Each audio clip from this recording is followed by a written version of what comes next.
A very good morning to all of you. I hope you all are very doing well. Today we are going to start a new series on national international issues policy. So आज से हम एक नई series start करें जिस पे हम बात करेंगे नेशनल इंटरनेशनल इश्यूज में जो कि पॉलिसीज चेंजेस होती हैं आपकी पॉलिटिकल वर्ल्ड पॉलिटिक्स पे बात करेंगे वर्ल्ड ज्योग्राफीज पे बात करेंगे. So today we start with a new topic that is new education policy 2020. जैसे कि आप सब जानते हो कि हाल ही में हमारे एजुकेशन सिस्टम में रिफॉर्म्स आए हैं, चेंजेस आए हैं, काफ़ी चीज़ों में चेंजेस आए हैं, काफ़ी लंबा चौड़ा एक चेंजेस हमारे एजुकेशन सिस्टम में हुआ है.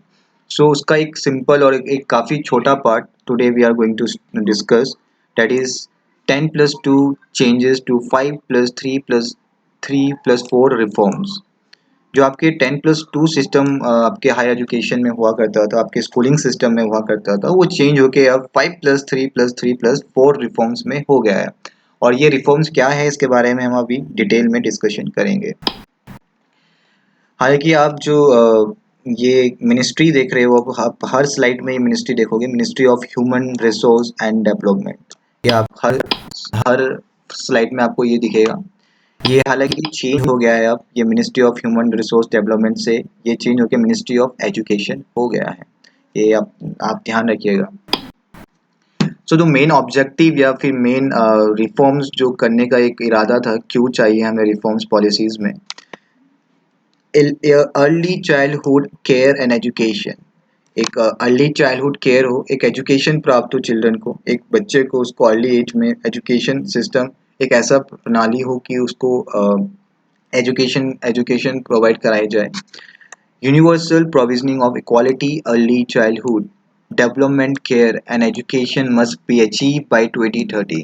इनका एक टारगेट है कि जितने भी एजुकेशन क्वालिटीज़ हम इन्हांस कर सकते हैं या फिर चाइल्डहुड डेवलपमेंट केयर में हम अपना जितना भी एजुकेशन सिस्टम चेंज करके प्रोवाइड करा सकते हैं, ये वो अचीव करे 2030 तक. ऑलराइट. इसमें इसके लिए इन्होंने सर्टेन ऑब्जेक्टिव्स रखे हैं, जैसे कोर एसेंशियल, यानी कि curriculum in all subjects to be reduce to its core essential. जो आपके करिकुलम अभी तक हम क्या करते थे, करिकुलम एक्टिविटीज़ जनरली भी हम उसको as a part of education नहीं लेते थे, we as taking as a part of sports और करिकुलम, जैसे कि नाम ही सजेस्ट करता है, this is not a part of academic. So हम उसके कोर एसेंशियल या फिर उसके कोर लेवल तक या उसके डीपेस्ट लेवल तक नॉलेज नहीं लेते थे. बट अब जो सिस्टम आपको प्रोवाइड कराया जाएगा, उसमें जो करिकुलम एक्टिविटीज़ जो आप करोगे वोकेशनल में, वो आपका एक कोर और उसके डीप नॉलेज लोगे आप, उस पे आप अपना फ्यूचर स्पेंड कर सकते हो या एक्सपेंड कर सकते हो. दूसरा है आपका क्रिटिकल थिंकिंग. क्रिटिकल थिंकिंग कैसे, जैसे focus on critical thinking, inquiry, discovery, discussion and analysis based teaching and learning method for holistic education.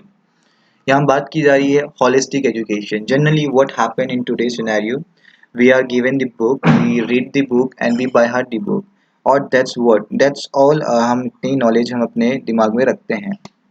But अब जो एजुकेशन सिस्टम आएंगे उसमें बात जो की जा रही है, कैसे आप एक वाइड हॉराइजन में अपने माइंड को एक्सपेंड कर सकते हो, अपनी थिंकिंग लेवल को, इमेजिनरी पावर को एक्सपेंड कर सकते हो. डिस्कशन करोगे आप टॉपिक पे, उसको एनालिसिस करोगे, क्यों होता है, कैसे होता है.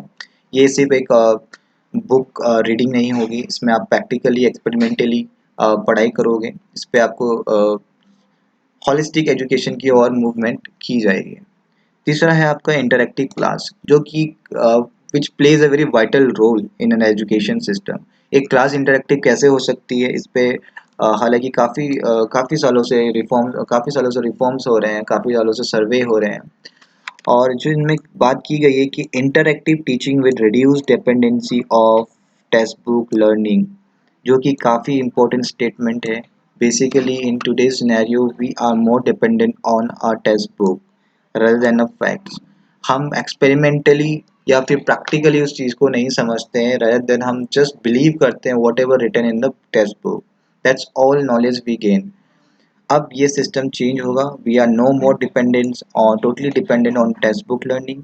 We are more focus toward the practically knowledge और एक्सपेरिमेंट नॉलेज. ओके. जो कि हम इनका चौथा ऑब्जेक्टिव है ही, experimental learning.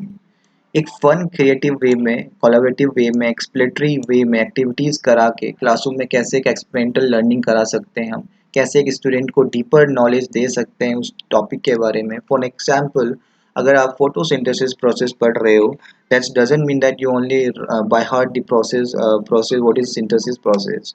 rather than to make it understandable, you should perform the activities। आपको उसका एक्सपेरिमेंट प्रैक्टिकल व्यू और प्रैक्टिकली उसको करना है। जैसे आप बाहर जाके एक फ्लावर लेके उसको सनलाइट देके आप ऑब्जर्व कर सकते हो काफ़ी डेज में कि कैसे उसके फ्लावर्स टोमेटा कैसे उसके पिगमेंट्स जो हैं फूल रहे हैं, बढ़ रहे हैं, अच्छे से खिल रहे हैं। You can show it, then only you can believe it. So ये सारे उनके ऑब्जेक्टिव्स हैं जिन पे हमें काम करना है, जिन पे ये एजुकेशन सिस्टम टिका हुआ है, काम करेगा। बात करते हैं हम, बट जैसे कि हम पर्टिकुलरली एजुकेशन सिस्टम में हम पर्टिकुलरली 10+2 लेवल तक की बात करेंगे, यहाँ हम यूनिवर्सिटी लेवल की बात नहीं करेंगे। उस पर हम फर्दर वीडियोस बनाएंगे, डेडिकेटेड वीडियोस। सो जो ये स्कूल एजुकेशन की हाइलाइट्स है, इसके कुछ हाइलाइट्स हैं, जैसे कि universal of early education childhood care education, जिसकी बात हमने अभी की कि अर्ली चाइल्डहुड से हम कैसे एक एजुकेशन दे सकते हैं चाइल्ड को, ना by not by book, by practically और बाय प्लेइंग एनीथिंग। ऑलराइट। दूसरा, हमें जो अपना फाउंडेशनल लिटरेसी और न्यूमरेसी रेट है, इसको इन्हेंस करना है। यहाँ पे टर्म आता है फाउंडेशनल स्टेज। ये आप आगे देखोगे, फाउंडेशनल स्टेज, जहाँ पे हम बात करेंगे इस एज की। ये जो आपका फाउंडेशनल स्टेज है, जो कि आपके अप टू 6 एज तक जो बच्चे होते हैं उनकी बात कर रहे हैं, कैसे इनको लिटरेसी रेट उन पे इन्हांस करना है। ठीक है, इससे बात की गई है। और जो कि हमारा मेन टॉपिक ही है 5+3+3+4 करिकुलम एंड पेडागोजिकल स्ट्रक्चर। किसी भी पॉलिसीज में रिफॉर्म जो आता है, या किसी भी कमिटी किसी भी ऑर्गेनाइजेशन में कुछ भी रिफॉर्म्स आते हैं, उससे पहले उसमें सर्वे होती है, उसके ऊपर एक कमिटी बनती है। जैसे आपने पॉलिटी में पढ़ा होगा, हमारे कॉन्स्टिट्यूशन बनने के लिए ड्राफ्टिंग कमिटी बनी थी, which is headed by doctor Bhimrao Ambedkar. In a similar way, ये जो education policy time to time changes होती हैं।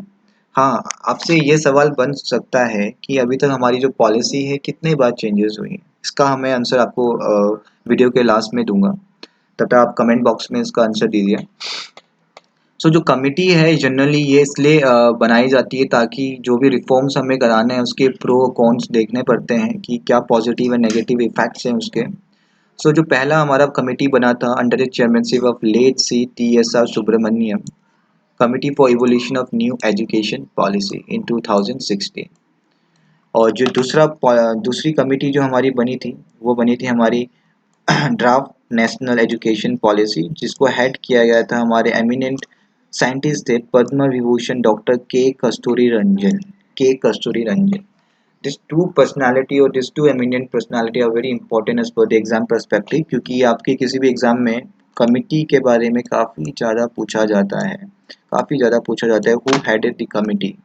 So you should remember that Dr. K. Kasturi Ranjan and late Sri T.S.R. Subramaniam। अब इसकी जो learning plan की बात करते हैं कि एक स्ट्रेटेजिक वे में कैसे इन्होंने डिवाइड किया गया है इस पॉलिसी के तहत। जैसे कि हम इस एजुकेशन पॉलिसीज़ में बात की गई है कि कैसे जो ये आपके स्टेट से अपनी expenditure expanding on education enhance कर रहे हैं। 6% ऑफ GDP उनको अभी रेज करनी स्पेंड करनी पड़ेगी एजुकेशन में, जो कि काफ़ी अच्छी बात है। हालांकि it's not know more enough, but still it is more than nothing, right. आप अगर फॉरेन कंट्रीज़ में देखोगे तो उनकी एजुकेशन पॉलिसीज़ में जो उनकी शेयर्स होती हैं स्टेट्स की, मोर देन 15 to 20% होती हैं, जो कि काफ़ी इम्पोर्टेंट रहता है। And secondly, Ministry of Home Resource Development to be renamed as Ministry of Education, जो मैं आपको शुरुआत में बता चुका हूँ कि ये नाम चेंज कर दिया गया है। हालांकि ये जो मिनिस्ट्री ऑफ एजुकेशन है, ये नाम पहले भी नहीं, यही एजुकेशन नाम हुआ करता था 1985 से पहले। 1985 में आपके जो राजीव गांधी आए थे, उनकी गवर्नमेंट ने इस मिनिस्ट्री ऑफ एजुकेशन को चेंज करके ministry of human resource development रखा था। ऑलराइट। तो पहले भी यही नाम हुआ करता था 1985 से, मिनिस्ट्री ऑफ एजुकेशन, बट बाद में 1985 के बाद ये ह्यूमन रिसोर्स डेवलपमेंट में चेंज हुआ और अब दोबारा ये मिनिस्ट्री ऑफ एजुकेशन में चेंज हो गया है। दूसरी बात ये है कि आपका universalisation from age 3 to class 10 by 2030 तक इनका एम है कि कैसे ये अपनी एजुकेशन पॉलिसीज को इन्हांस करते हैं, कैसे लिटरेसी रेट को 2025 तक इन्हांस करते हैं, इंक्रीज करते हैं। ऑलराइट, सो लेट्स डिस्कस कि क्या है ये 3+3 5+3+3+4 रिफॉर्म्स क्या है। अर्लियर हमारे पास ये 10+2 स्ट्रक्चर हुआ करता था, यानी कि 10th में हम बोर्ड देते थे। उसके बाद we are getting an option to opt for the science, commerce और आर्ट्स। ऑलराइट, इन तीन चीज़ों में से हमें चूज करना पड़ता था और अपना फ्यूचर इसी पे हम डिपेंडेंट रहते थे। But now what we have divided all those 10+2 into four stages, right? Foundational stage, preparatory stage, middle stage and secondary stage. जो आपका फाउंडेशनल स्टेज है, जो कि आपका बात करता है 3 साल के बच्चों से लेकर 6 साल की उम्र के बच्चों तक, जो कि एक मल्टी लेवल प्ले और एक्टिविटी बेस्ड लर्निंग होगी। यानी कि इसमें different different kind of games को खिलाया जाएगा। And why games is very important, because जो गेम्स होते हैं उसके थ्रू यू कैन इनहेंस और you can expand your thinking और एजन यू कैन आपके पास ऑप्शन ज़्यादा आ जाते हैं, सोचने की क्षमता बढ़ जाती है। इसलिए ये मल्टी लेवल प्लेइंग खिलाए जाएंगे बच्चों को, जो कि आपके 3 साल से 6 साल के बच्चे हैं। एक्टिविटी बेस्ड लर्निंग होगी, यहाँ कोई बुक से लर्निंग नहीं होगी, यहाँ एक्टिविटी कराने के बाद लर्निंग होगी। अगर बच्चों को काउंटिंग या एप्पल सिखाना है तो उनको एक्टिविटी बेस्ड में एप्पल मैंगो लर्निंग कराई जाएगी। दूसरा है हमारा प्रिपरेटरी बेस। प्रिपरेटरी बेस में क्या होगा, आपका play, discovery and activity based and interactive classroom learning. किसी भी फाउंडेशन को बिल्डअप करने के लिए इंटरेक्शन काफ़ी इंपॉर्टेंट रहता है। सो टुडे आज के सिनेरियो में वी हैव सीन दैट जो टीचर और स्टूडेंट इंटरेक्शन होता है ये काफ़ी काफ़ी अच्छा नहीं होता है, काफ़ी यूजफुल और काफ़ी पोलाइटली नहीं होता है। Usually both have certain certain दोनों के बीच में अच्छे रिलेशंस नहीं हो पाते हैं। बट हियर हम बात करेंगे इंटरैक्टिव क्लासरूम रनिंग की, और कैसे ये इंटरैक्टिव क्लासरूम रनिंग हो सकती है। बाय वर्चुअली और by projector, rather than more rather dependent on the book, you can also teach in a virtually in आप उनको प्रोजेक्टर में पढ़ाई करा सकते हैं। और एक सर्वे के अनुसार ये माना गया है कि जो चीज़ आप रिटर्न वे में देखते हो उससे ज़्यादा वो चीज़ आपके माइंड में ज़्यादा समय तक रिटेन नहीं रहता है, रेदर देन जो चीज़ इमेज आप या फिर वर्चुअल इमेज आप अपने देखते हो वो इमेज आपके माइंड में ज़्यादा समय तक रिटेन रहता है। So we are move till towards virtual learning और digital learning, alright. And in today's scenario we have seen that digital learning has grown up so high. तीसरी बात होती है हमारी मिडिल स्टेज की, जिसमें आपको experimental learning in the sciences, mathematics, art, social science and humanities. यहाँ पे एक वर्ड और ऐड है, vocational activity, vocational skills. What do you mean by vocational skills? क्या होता है आपके वोकेशनल स्किल्स? लाइक आपके जो कारपेंट्री हो गया आपका, पोट्री हो गया आपका, गार्डनिंग हो गया आपका, पेंटिंग हो गया आपका, ये जितनी भी स्किल्स है all those skills comes under vocational skills. आपको apart from the mathematics, science और humanities you are can also opt for the vocational subjects. आपके यहाँ वोकेशनल स्किल्स जो होंगे हैज़ योर सब्जेक्ट्स होंगे जिस पे आप, और इस एज में आपके मिडिल स्टेज एज में आपको 10 डेज 10 डेज बैकलेस होगा, यानी कि आपके जो 10 दिन होंगे उसमें आप बैग लाने की आवश्यकता नहीं है आपको। उस डेज में आपके वोकेशनल आपके लोकल वोकेशनल एक्सपर्ट्स आएंगे जो आपको इंटर्न करेंगे, आपको इंटर्नशिप देंगे पर्टिकुलर स्किल्स में। ठीक है। चौथा स्टेज आता है आपका सेकेंडरी स्टेज, जो multi disciplinary activity, greater critical thinking, flexibility और स्टूडेंट चॉइस ऑफ सब्जेक्ट्स, जो कि काफ़ी इंपॉर्टेंट स्टेटमेंट है, स्टूडेंट चॉइस ऑफ सब्जेक्ट्स। अभी तक हम क्या देखते थे, क्लास 10th के बाद हमारे पास ऑप्शन रहते थे, या तो साइंस या फिर कॉमर्स या फिर आप आर्ट्स ऑप्ट कर सकते थे। लेकिन अब इस नए पॉलिसी के दौरान if you're interested in bio along with painting, then you can opt for both the subjects at a time, right? जैसे आप अगर पहले अर्लियर आप हमारे टाइम और आपके टाइम में क्या होता था कि जैसे हमने साइंस साइड लिया है तो हम पेंटिंग नहीं ले सकते, हम हिस्ट्री ज्योग्राफी नहीं ले सकते, but here we can choose our individual subjects according to our likeness, according to our interest. सो यहाँ आपका जो ये एजुकेशन रिफॉर्म्स है ये more dependent on your interest, और जिस पे आपका इंटरेस्ट ज़्यादा होता है you can go for it more, you can do much better on that particular subject. So ये सारे आपके स्टेजेस हैं जिनमें डिवाइड की गई है, हालांकि I hope you guys understand कि क्या डिफरेंसेस हुए हैं। और कमेंट बॉक्स में प्लीज़ बताइएगा कि आपको कैसे लगे ये reforms. Is it is it is it a positive reform और you think is as a negative reform. So please comment. और साथ में इसमें बात की गई है कि mother tongue has medium of instruction, ये काफ़ी कंफ्यूजन है अभी भी कि mother tongue is it compulsory और is it not a compulsory, कि आपको अपने मतलब जो बच्चे होंगे उन्हें मदर टंग लैंग्वेज में पढ़ाया जाएगा कि नहीं। सो यहाँ आपका एक ऑफिशियल डॉक्यूमेंट से कहता है कि जो policy document states that children learn and grasp non-tribal concept more quickly in their home language। या एक पॉलिसी या फिर एक सर्वे के अनुसार ये माना जाता है कि जो स्टूडेंट्स है वो अपने होम लैंग्वेज में या अपने लैंग्वेज में चीज़ों को ज़्यादा समझते हैं as compare to foreign language. But जो NEP है, national education policy, only recommend, ये काफ़ी इंपॉर्टेंट वर्ड है, it only recommends the mother tongue has medium of instruction. आपके NEP ने सिर्फ रिकमेंड किया है, it doesn't make it compulsory, ये कोई कंपलसरी नहीं है। दो वेर एवर पॉसिबल, जहाँ पॉसिबल हो सकता है वहाँ मीडियम इंस्ट्रक्शन एटलीस्ट ग्रेड 5 तक आप उनको अपने लैंग्वेज में, उनके मदर टंग लैंग्वेज में या लोकल लैंग्वेज में उनसे बात कर सकते हो अप टू ग्रेड 8 तक, और this will be followed by both the public and private school. I hope you guys understand कि ये 5+3+3+4 रिफॉर्म्स क्या है, इसमें किस में ज़्यादा किस चीज़ में ज़्यादा इन्होंने अपनी इंटरेस्ट दिखाया है, कैसे इन्होंने एजुकेशन सिस्टम को चेंज किया है। यहाँ प्रैक्टिकली और एक्सपेरिमेंटल वे ऑफ लर्निंग को ज़्यादा महत्व दिया गया है rather than bookish knowledge. So it is very important to note down. Okay, अब इससे रिलेटेड अब हम क्वेश्चन से रिलेटेड अगर हम क्वेश्चन करते हैं, अगर हम इससे रिलेटेड क्वेश्चन करें, अगर हम बात करते हैं कि इससे हमें क्या क्या फ़ायदा मिला है। ऑलराइट,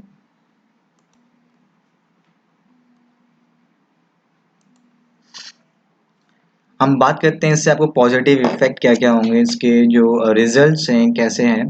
डेवलपिंग क्यूरियोसिटी, क्यूरियोसिटी आपके डेवलप करेगी, जो कि हम आज के टाइम के बच्चों पे नहीं देखते हैं। Curiosity related to anything, curiosity in the sense अगर आपके पास 3 सवाल होते हैं किसी चीज़ को लेकर, वाई, हाउ एंड वेयर, क्यों, कैसे और कब, तो आप किसी भी चीज़ को या किसी भी कंसेप्ट को समझने में आपको काफ़ी हेल्पफुल मिलता है। If you question yourself why, how and where, then you will get to know that particular thing very well.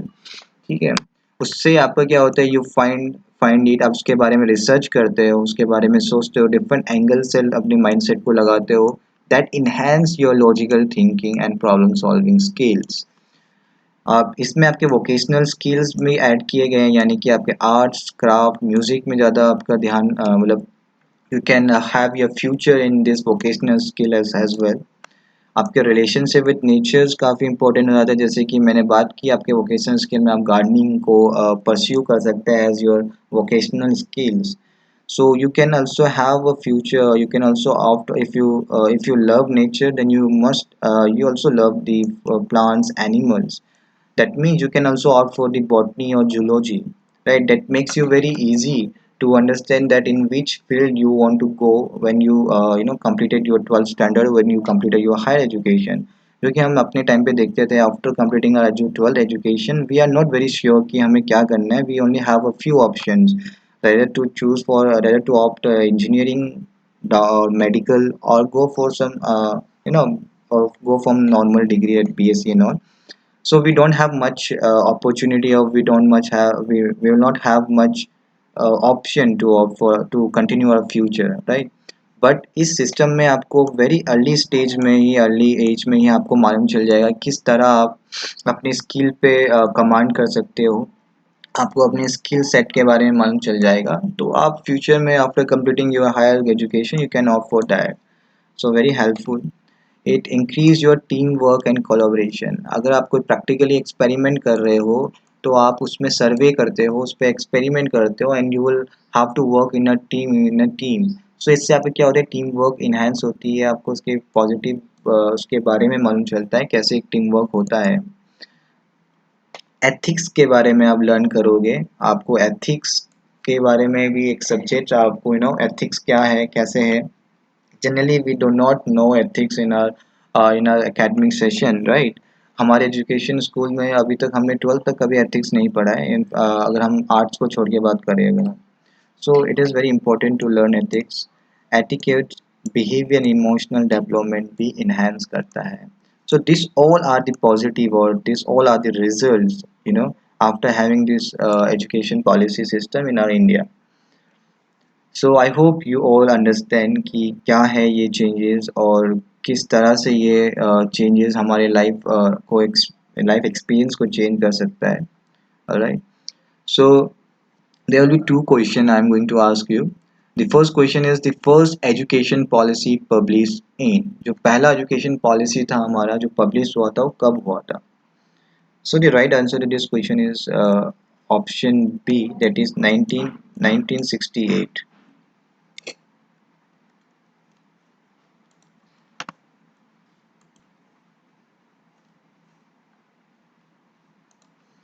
So the right answer to this question is option B, जो कि आपका 1968।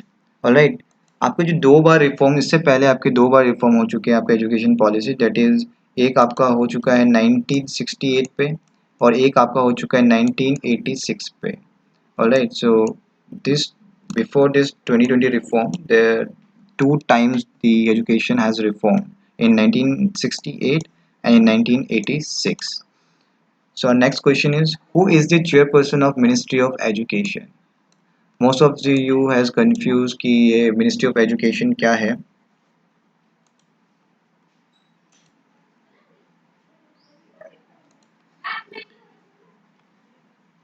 So the right answer to this question is option C, that is Ramesh Pokhriyal. And I also explain you that the Ministry of Human Resource and Development has changed, renamed as Ministry of Education. Alright. So that's all for today's lecture. I hope you guys like the video. If you like it, please subscribe. और हमारा Telegram channel, you can also follow us on our Telegram channel, which is linked below. So thank you very much. जय हिंद।